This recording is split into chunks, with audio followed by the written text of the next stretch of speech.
मुख्यमंत्री श्रीमान मोहन चरण मांझी जी और उनकी टीम को बहुत बहुत बधाई देता हूं। साथियों, ओडिशा के सामर्थ्य का सही दिशा में उपयोग करके उसे विकास की नई ऊंचाइयों पर पहुंचाया जा सकता है। मैं मानता हूं ओडिशा को उसकी स्ट्रेटेजिक लोकेशन का बहुत बड़ा फायदा मिल सकता है। यहां से घरेलू और अंतर्राष्ट्रीय बाजार तक पहुंचना आसान है।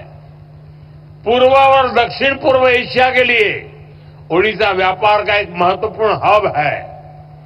ग्लोबल वैल्यू चेन में ओडिशा की अहमियत आने वाले समय में और बढ़ेगी। हमारी सरकार राज्य से एक्सपोर्ट बढ़ाने के लक्ष्य पर भी काम कर रही है।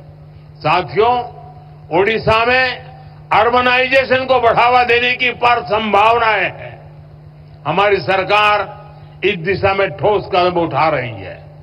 हम ज्यादा संख्या में डायनेमिक और वेल कनेक्टेड सिटीज के निर्माण के लिए प्रतिबद्ध है। हमें ओडिशा के टियर 2 शहरों में भी नई संभावनाएं बनाने का भरपूर हम प्रयास कर रहे हैं। खास तौर पर पश्चिम ओडिशा के इलाकों में जो जिले हैं, वहां नए इंफ्रास्ट्रक्चर से नए अवसर पैदा होंगे। साथियों, हायर एजुकेशन के क्षेत्र में ओडिशा देश भर के छात्रों के लिए एक नई उम्मीद की तरह है। यहां कई राष्ट्रीय और अंतर्राष्ट्रीय इंस्टीट्यूट हैं जो राज्य को एजुकेशन सेक्टर में लीड लेने के लिए प्रेरित करते हैं। इन कोशिशों से राज्य में स्टार्टअप इकोसिस्टम को भी बढ़ावा मिल रहा है। साथियों, ओडिशा अपनी सांस्कृतिक समृद्धि के कारण हमेशा से खास रहा है। ओडिशा की विधाएं और किसी को सम्मोहित करती है, हर किसी को प्रेरित करती है। यहां का ओडिसी नृत्य हो, ओडिशा की पेंटिंग्स हो, या जितनी जीवंतता पट्टचित्रों में देखने को मिलती है, उतनी ही बेमिसाल हमारे आदिवासी कला की प्रतीक सौराज चित्रकारी भी होती है। संबलपुरी, बोमकाई और कोटपात बुनकरों की कारीगरी भी हमें ओडिशा में देखने को मिलती है। हम इस कला और कारीगरी का जितना प्रसार करेंगे, उतना ही इस कला को संरक्षित करने वाले उड़िया लोगों को सम्मान मिलेगा। साथियों, हमारे उड़ीसा के पास वास्तु और विज्ञान की भी इतनी बड़ी धरोहर है। कोणार्क का सूर्य मंदिर, इसकी विशालता, इसका विज्ञान, लिंगराज और मुक्तेश्वर जैसे पुरातन मंदिरों का वास्तु, ये हर किसी को आश्चर्यचकित करता है।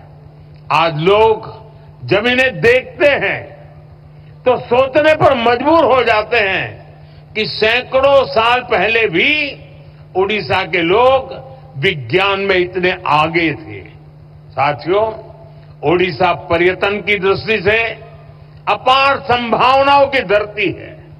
हमें इन संभावनाओं को धरातल पर उतारने के लिए कई आयामों में काम करना है।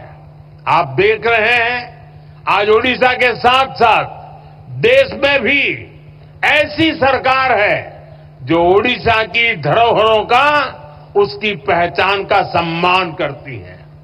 आपने देखा होगा, पिछले साल हमारे यहां G20 का सम्मेलन हुआ था।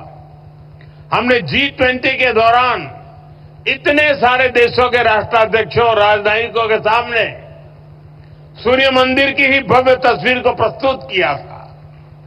मुझे खुशी है कि महाप्रभु जगन्नाथ मंदिर परिसर के सभी 4 द्वार खुल चुके हैं। मंदिर का रत्न भंडार भी खोल दिया गया है। साथियों, हमें ओडिशा की हर पहचान को दुनिया को बताने के लिए भी और भी इनोवेटिव कदम उठाने हैं। जैसे हम बाली यात्रा को और पॉपुलर बनाने के लिए बाली यात्रा दिवस घोषित कर सकते हैं, उसका अंतर्राष्ट्रीय मंच पर प्रचार कर सकते हैं।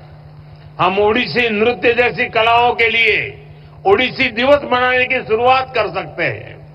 विभिन्न आदिवासी धरोहरों को सेलिब्रेट करने के लिए भी नई परंपराएं शुरू की जा सकती है।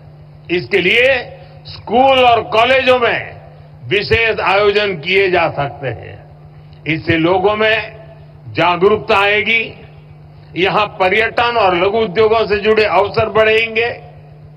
कुछ ही दिनों बाद प्रवासी भारतीय सम्मेलन भी विश्व भर के लोग इस बार उड़ीसा में भुवनेश्वर में आने वाले हैं।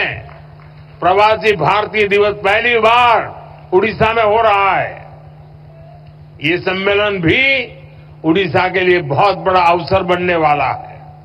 साथियों, कई जगह देखा गया है बदलते समय के साथ लोग अपनी मातृभाषा और संस्कृति को भी भूल जाते हैं, लेकिन मैंने देखा है उड़िया समाज चाहे जहां भी रहे अपनी संस्कृति, अपनी भाषा, अपनी